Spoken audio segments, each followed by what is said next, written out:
Good morning my dear brothers and sisters in Christ.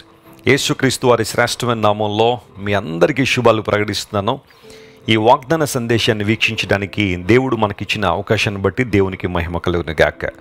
భారతదేశంలో అనేక ప్రాంతాల నుండి, ప్రపంచంలో అనేక దేశాల నుండి చాలామంది ఈ వాగ్దాన సందేశాన్ని విని ప్రతి ఉదయాన్నే దీవెన పొందుతున్నారు.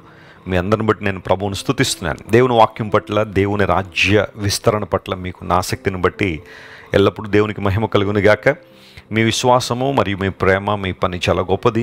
దేవుడు మిమ్మల్ని ఇంకా బలంగా దీవించాలని, ఆశీర్వదించాలని పట్టుదలగా మీకోసం ప్రార్థన చేస్తున్నారు. ఎంతమంది ప్రార్థనలో జయముందని నమ్ముతున్నారు? Praise the lord. We need to believe that there is power and victory in prayer. ప్రార్థనలో విశేషమైన విజయాలు ఉన్నాయి. Keep praying. ప్రార్థన చేస్తుండండి, ప్రభు కార్యాలు జరిగిస్తారు. ఉదయాన్నే లేచిన తర్వాత ప్రార్థన చేసుకుని దేవుని వాక్యాన్ని చదువుకున్న తర్వాత ఒక వాగ్దానం మనం ధ్యానం చేస్తున్నాం కదా. ఈరోజు వాగ్దానంగా ఆదికాండము 1వ అధ్యాయం 28వ వచనాన్ని చదువుకుందాం. The book of Genesis chapter 1:28. దేవుడు వారిని ఆశీర్వదించాను. ఎట్లనగా, మీరు ఫలించి అభివృద్ధి పొంది విస్తరించి భూమిని నిండించి దాన్ని లోపరుచుకొనుడి. సముద్రపు చేపలను, ఆకాశ పక్షులను, భూమి మీద ప్రాకు ప్రతి జీవిని ఏలుడి అని దేవుడు వారితో చెప్పాను. 5 ప్రాముఖ్యమైన విధానాల్లో దేవుడు ఆదాము హవ్వలను ఆశీర్వదించారు. మనందరికీ తెలుసు, ఆదికాండము అనేకమైన సంగతులకు ప్రారంభం ఎలా అయిందో తెలియచేసే గ్రంథం. బెరెషెత్ అనే మాట హిబ్రూలో మనం చూస్తాం, అనగా ప్రారంభము, ఉత్పత్తి, ఇన్ ద బిగినింగ్ అనే మాటలు మనకు కనబడుతున్నాయి. ఈ సృష్టి ఎలా వచ్చింది, మానవుడు ఎక్కడి నుండి వచ్చాడు, దేవుడు మనిషిని ఎలా నిర్మించాడు, ఈ విషయాలకు ఆన్సర్లు తెలియాలి అంటే మనం ఆదికాండాన్ని చాలా స్పష్టంగా చదవాలి. ఆదికాండంలో గొప్ప చరిత్ర రాయబడింది. దేవుని ప్రణాళిక కనబడుతుంది. దేవుడు మానవుల పట్ల ఒక ప్రణాళిక కలిగి ఉన్నారు. ఎందుకంటే దేవుడు సృష్టికర్త కనుక. దేవునికి ఉన్న అనేకమైన లక్షణాల్లో ప్రాథమికమైన లక్షణం ఆయన సృష్టికర్త. ఆయన సృష్టించేవాడు. సృష్టికర్త కాబట్టి సృష్టి మీద ఆయనకు అధికారం ఉంటుంది. మనిషిని దేవుడు సృష్టించాడు కాబట్టి మనిషి మీద దేవునికి అధికారం ఉంది. ఆ కారణాన్ని బట్టి దేవుడు మనిషిని ఆశీర్వదించారు అని బైబిల్ చాలా స్పష్టంగా తెలియజేస్తుంది. ఒక విషయం ఇక్కడ మనందరూ గుర్తించాలి, అదేంటంటే hour God is the God of blessing. మన దేవుడు ఆశీర్వాదాన్ని ఇచ్చే దేవుడు, ఆయన దీవించే దేవుడు. ఆదాము హవ్వల్ని దేవుడు సృష్టించి వారిని ఆశీర్వదించాడు. ఈ ఆశీర్వదించిన విధానం ఎలా ఉందంటే, మీరు ఫలించండి, అభివృద్ధి పొందండి, విస్తరించండి, ఆ తర్వాత భూమిని లోపరుచుకోండి అని దేవుడు శ్రేష్టమైన విషయాలు అక్కడ మాట్లాడారు. ఆశీర్వాదము అనే మాట అందరికీ ఇష్టమే. ఇక్కడున్న మనలో ఏ ఒక్కరమైనా శాపాన్ని కలిగి ఉండాలని కానీ కీడుల్ని కలిగి ఉండాలని ఎవరు ఇష్టపడం. దేవుడు కూడా మనల్ని దీవించాలని ఆశపడుతున్నాడు. మీరు బైబిల్ గ్రంథాన్ని ఆదికాండం నుండి ప్రకటన గ్రంథం వరకు స్పష్టంగా చదువుతుంటే దేవుడు అనేక మందిని ఆశీర్వదించిన విధానం మనకు కనబడుతుంటుంది. అబ్రహామును దేవుడు ఆశీర్వదించారు. నీవు కల్దీ దేశాన్ని విడిచి నేను చూపించే దేశానికి వెళ్ళు, నేను నిన్ను ఆశీర్వదిస్తాను, నిన్ను ఆశీర్వాదంగా చేస్తాను అని దేవుడు వాగ్దానం ఇచ్చారు. వాగ్దానాన్ని నెరవేర్చారు. అనేక మంది భక్తులు పాత నిబంధనలో అపరిమితంగా దేవుని చేత దీవించబడ్డారు. అయితే నూతన నిబంధనకు వచ్చేసరికి ఆశీర్వాద నిర్వచనం మరింత గొప్పగా విశదీకరించబడింది.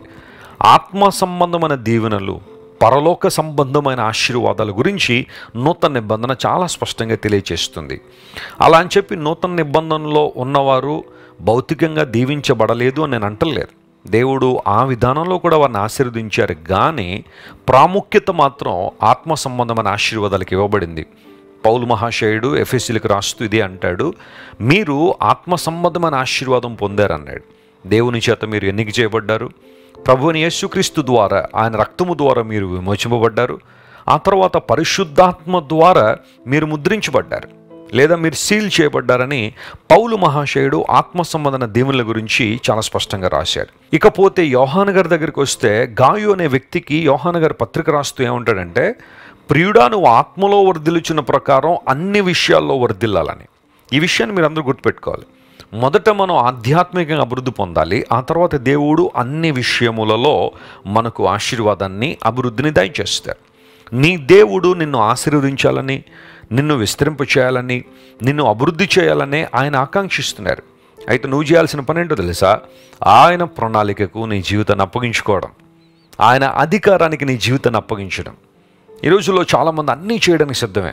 దేవుని కొరకు కొంచెం దూరం నడవాల్సి వస్తే నడుస్తామండి, దేవుని కొరకు ఏదైనా భారం భరించాల్సి వస్తే వీఆర్ రెడీ అండి. దేవుని కొరకు ఏదన్నా ఒక కానుక ఇవ్వాలంటే మేము సిద్ధమేనండి. దేవుని కొరకు ఏదన్నా ఒక సహాయం చేయాలంటే మేము ముందుకు వస్తామండని అన్ని విధానాల్లో ముందుకు వస్తున్నారు. కానీ నీ సమస్త ప్రవర్తన యందు దేవుని అధికారానికి ఒప్పుకో అంటే అది కొంచెం కష్టం అండి వెస్లీ గారు అన్నట్టుగా చాలామంది దూరం అయిపోతున్నారు. ప్రభు ఏం ఆశిస్తాడు నీ నుండి, ఏం కోరుతున్నాడు ఆయన? నీ నుండి ఆయన కోరుతుందంటూ ఏదైనా ఉంది అంటే ఆయన చిత్తానికి నీ జీవితాన్ని సమర్పించుకోవడమే. బైబిల్ గ్రంథాన్ని మీరు చదవండి, ఏ వ్యక్తినైనా సరే మీరు తీసుకోండి, వారు అభివృద్ధి చెందారు అంటే, ఆశీర్వాదం పొందారంటే దేవుని చిత్తానికి వారి జీవితాలు సమర్పించుకున్నారు. కాబట్టే అన్ని విధానాల్లో దేవుడు వారిని ఆశీర్వదించాడు. దేవుని బిడ్డలారా, మీ అందరి పక్షంగా నా కోరిక, నా ప్రార్థన ఒకటే. అదేంటో తెలుసా? మీరు ఆధ్యాత్మికంగా మొదట అభివృద్ధి పొందాలి. వాక్య ధ్యానంలోను, ప్రార్థనలోను, దేవునితో సహవాసం చేయడంలోను, దేవుని స్వరాన్ని వినడంలోను, పరిశుద్ధాత్మ సంరక్షణలో మీరందరూ బహుగా ఎదగాలి, ఫలించాలి. ఆ తర్వాత అన్ని విషయములలో అనగా శారీరకంగా, భౌతికంగా, సామాజికంగా, ఆర్థికంగా, కుటుంబపరంగా దేవుడు మిమ్మల్ని దీవించాలని మనస్ఫూర్తిగా నేను ఆశిస్తున్నాను. ఈ వాగ్దానాన్ని ఈరోజు క్లెయిమ్ చేసుకుని ప్రభువును స్తుతించండి, ప్రభు వైపు చూడండి. బలమైన కార్యాలు మీ జీవితంలో జరుగును గాక. ప్రార్థన చేసుకుందాం. ప్రేమగల తండ్రి, మీరు మాకు ఇచ్చిన వాగ్దాన సందేశాన్ని బట్టి నీకు వందనాలు. మేము ఫలించాలని, మేము అభివృద్ధి పొందాలని, మేము విస్తరించాలని మీరు కోరుతున్నారు కనుక నీకు స్తోత్రాలు. నీ ప్రేమ ఎంత ఉన్నతమైంది ప్రభువా. ఈరోజు ఈ వాగ్దాన సందేశాన్ని వింటున్న మా ప్రియులందరినీ విశేషంగా నీ కృప ద్వారా తాకండి.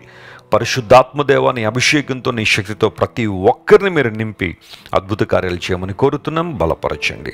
అనారోగ్యంతో ఉన్న వారిని జ్ఞాపకం చేసుకుంటున్న స్వస్థతనివ్వండి. విడుదల లేని వారికి విడుదల ఇవ్వండి. ఏ రకమైన పరిష్కారాన్ని నీ నుండి ఆశిస్తున్నారో ఆ విధానంలో మా ప్రియుల్ని మీరు జ్ఞాపకం చేసుకోమని ప్రాధేయపడుతూ యేసుక్రీస్తు వారి ఉన్నతమైన నామం పేరిట అడిగి వేడుకొనిచున్నాం తండ్రి.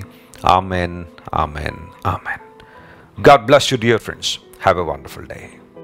క్రైస్ట్ వర్షిప్ సెంటర్ ఓ బలమైన సంఘ ఉద్యమం.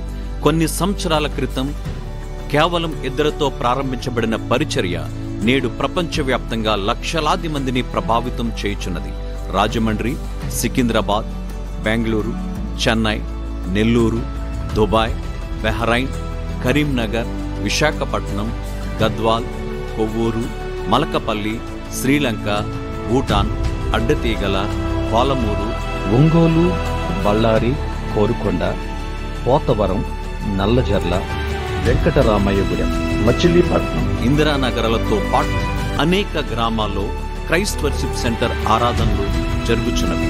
వాక్య సంబంధమైన ఉద్యమంలో, పరిశుద్ధాత్మ సంరక్షణలో కొనసాగాలనుకునే ప్రతి ఒక్కరికి మా ప్రేమపూర్వక ఆహ్వానాన్ని అందిస్తున్నాము. రండి, ఆత్మతో సత్యముతో ప్రభువైన యేసుక్రీస్తును ఆరాధిద్దాం. మీరు ఇంతవరకు విన్న దైవ సందేశం మరియు దేవుని సేవకులు చేసిన ప్రార్థన మీకు ఆశీర్వాదకరముగా ఉన్నదని విశ్వసించుచున్నాము. ఈ సందేశాన్ని మీ స్నేహితులకు, బంధువులకు షేర్ చేయండి. మీకు ఏదైనా ప్రార్థన అవసరత ఉన్నచో మా ఫోన్ నంబర్లకు కాల్ చేయండి. దేవుడు మిమ్మల్ని ప్రేరేపిస్తే విశ్వాసంతో సాగుచున్న ఈ పరిచర్యను ప్రోత్సహించండి.